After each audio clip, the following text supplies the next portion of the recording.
What's up, and welcome back to A Nervous Trek. We may not have made it to all of our ports, but today we're on another exciting journey exploring 3 of the most picturesque cruise ports in the North Atlantic that we made it to.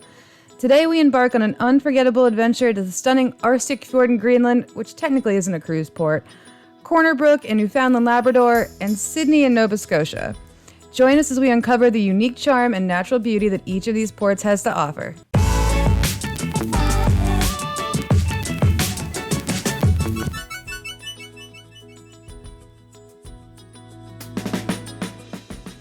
Our first destination takes us to the remote and awe-inspiring Arsuk Fjord. Nestled along the southwestern coast of Greenland, this hidden gem offers a glimpse into the untouched beauty of the Arctic landscape. Yes, while this cruise now holds a few records, this is by far the most exciting. We were the first cruise ship to sail through the Arsuk Fjord. Captain worked really hard to get us here. As the Arctic weather changes fast, we saw that firsthand. As your ship navigates through the icy waters, you're going to marvel at towering icebergs, dramatic cliffs that just define this pristine fjord. We sailed by the town of Ibitut. Nearby is an open pit cryolite mine that was discovered in 1794. It used to be one of the major economic importances to Greenland. The mine did close in 1963. They did stockpile the cryolite and export it until the late 1980s. The community was founded in 1864 with the opening of the mine. During World War II, a U.S. military naval base was built at the head of the Arsuk Fjord, and it's actually now the headquarters of the Danish Navy's Greenland Command at Grønlandal. We did get to see this, and that was the reason we couldn't go farther into the fjord, because that Navy base was there and functioning. Arsuk Fjord was a testament to the nature's raw beauty and resilience of its inhabitants, making it truly unforgettable. It started to snow. The crew was freaking out because the snow had just started. This was such an incredible experience. If you watched our last video, you know that both of the ports in Greenland were canceled for us, so Captain did work really hard to get us somewhere in Greenland, so this was really special. I know the last cruise that didn't make it to Greenland, they just kind of turned back and went to Canada. This was incredible. Also, the excursion that I wanted to do in one of the Greenland ports was actually a $500 fjord excursion, like sailing through the fjords, and it was sold out.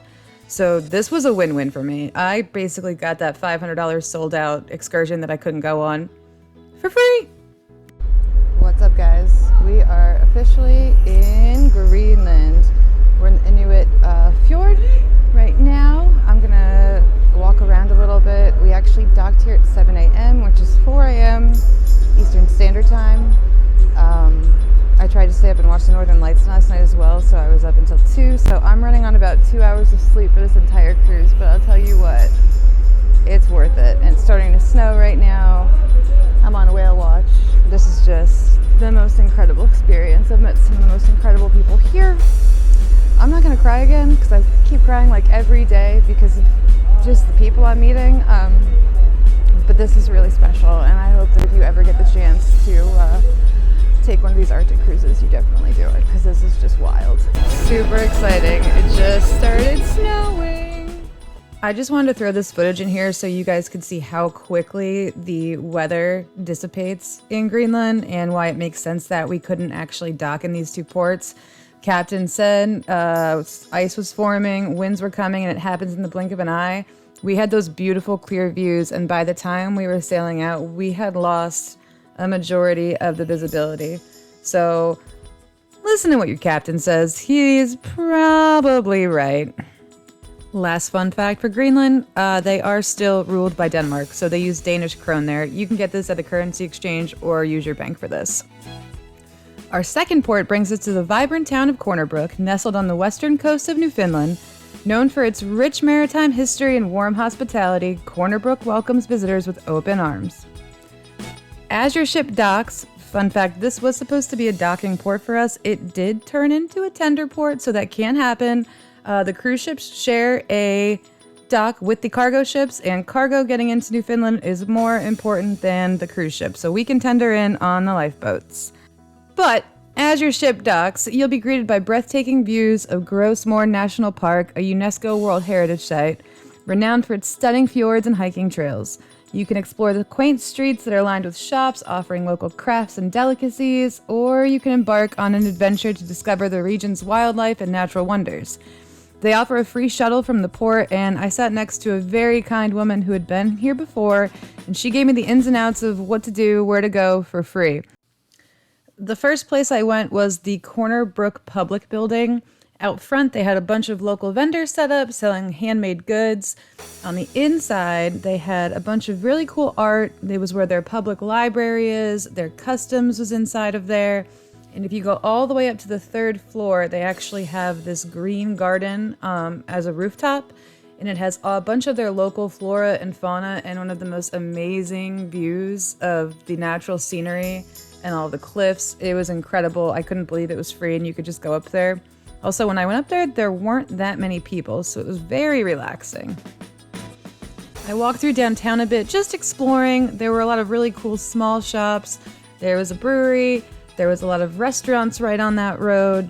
It was just very pretty. It was cool to see different stores that I hadn't seen. Tim Hortons was right there. If you know, you know, that's a big deal in Canada.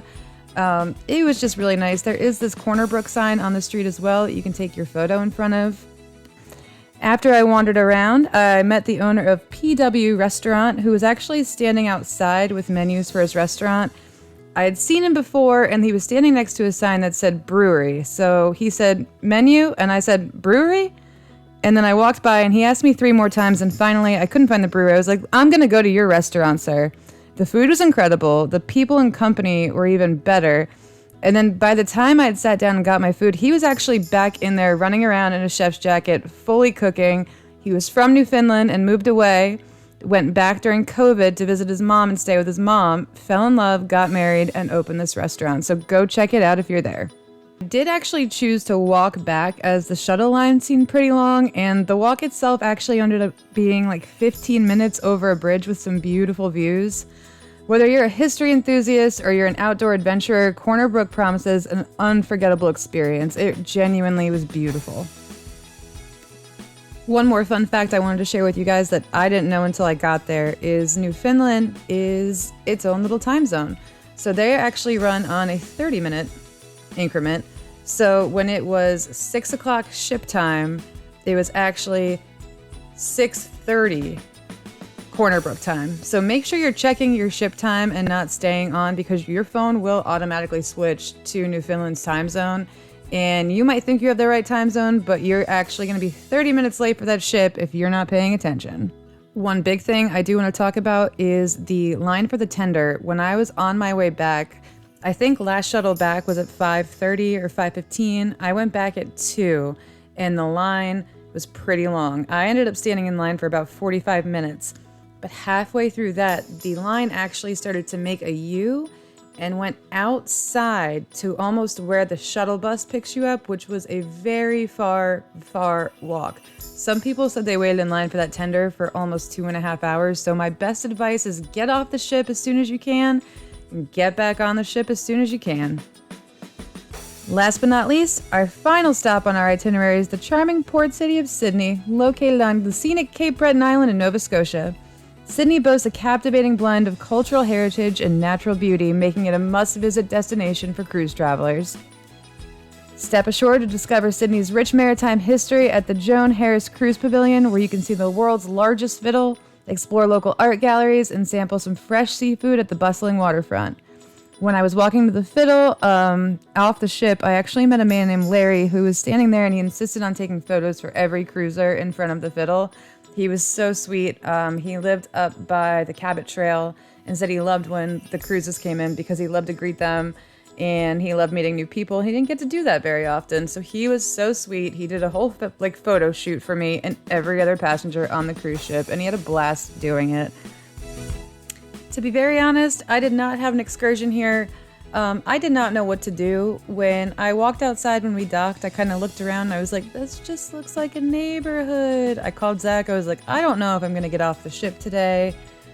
I am so glad I did, because inside this building was one of the cutest markets of all time. There had to have been at least 50 local vendors in there selling anything from handmade wooden fiddle ornaments to wooden sculptures that they had made. There were handmade crocheted scarves, hats. There were stores made just for kilts. It was really, really cool. It was nice to actually get to talk to all of these people. I was able to buy a few snacks. I actually brought them home to Zach.